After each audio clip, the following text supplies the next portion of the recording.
Malaysia finds itself in fresh political turmoil after a tightly contested general election delivered a hung parliament for the first time. And without a clear winner, the political uncertainty persists in Malaysia as the country faces a slow economic growth and rising inflation.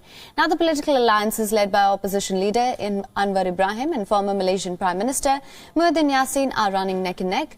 Anwar's Pakatan Harapan has secured 82 seats in the 222-member parliament. Former Prime Minister Muhyiddin Yassin's Malay-based Perikatan Nasional trailed behind with 73 seats, while Prime Minister Ismail Sabri Yaakob's ruling Barisan Nasional coalition suffered major upsets, winning only 30 seats.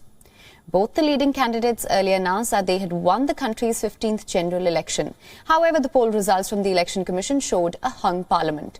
The opposition leader Anwar Ibrahim has said that he has obtained support in writing for the lawmakers to obtain a simple majority.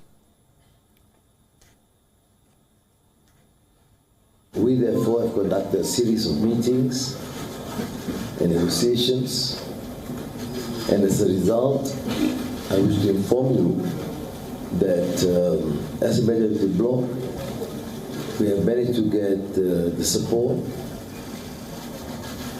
of MPs to form the government with a simple majority. Muhyiddin's new National Alliance, which includes Malay Central Conservatives Party, and also made substantial gains. The former Malaysian Prime Minister has said that he is willing to work with any party to reach the number that is needed to form the government.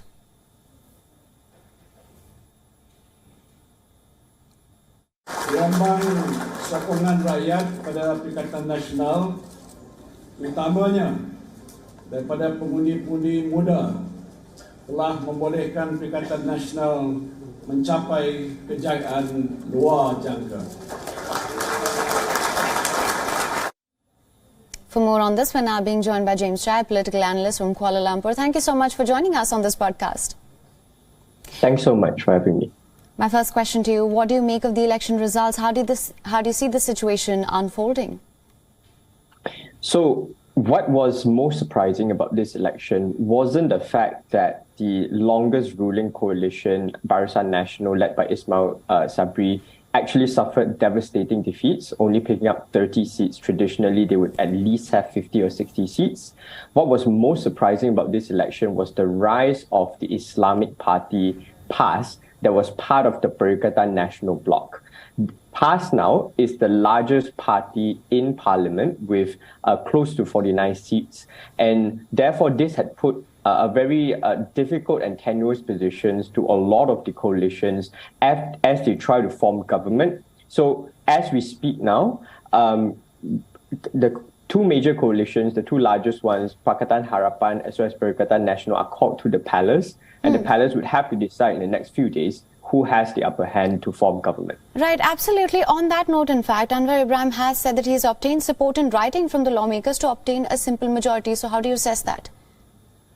So these are two conflicting accounts. So Perikatan Nasional says that they have spoken to the Eastern Malaysian Bloc, which is critical for both coalitions to form government. At the same time, in an interesting twist, Anwar Ibrahim for Pakatan Harapan also said that he has secured enough numbers. And I think that situation had necessitated for the king of the country to actually decide who has a simple majority, because no two coalitions would have it at the same time. We're now being joined once again by Mr. James Chai. Thank you so much for staying on the line with us. I hope you can hear me now. Thank you. Thank you. Sorry about that. No, absolutely. So, that being said, how do you see Malaysia coming out of this phase of political uncertainty? What does this say of the voter sentiments here?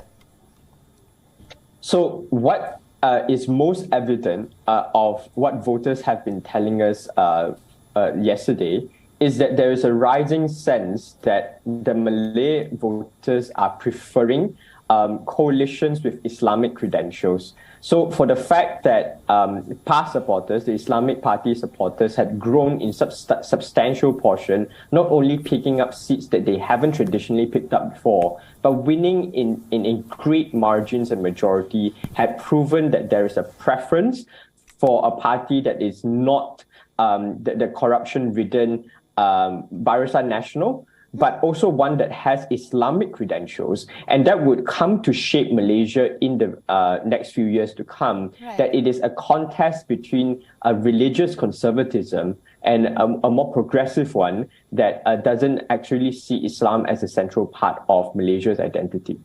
All right, Mr. James Shah, thank you so much for joining us on this broadcast with all your insights on this. Thanks so much for having me. WION is now available in your country. Download the app now. Get all the news on the move.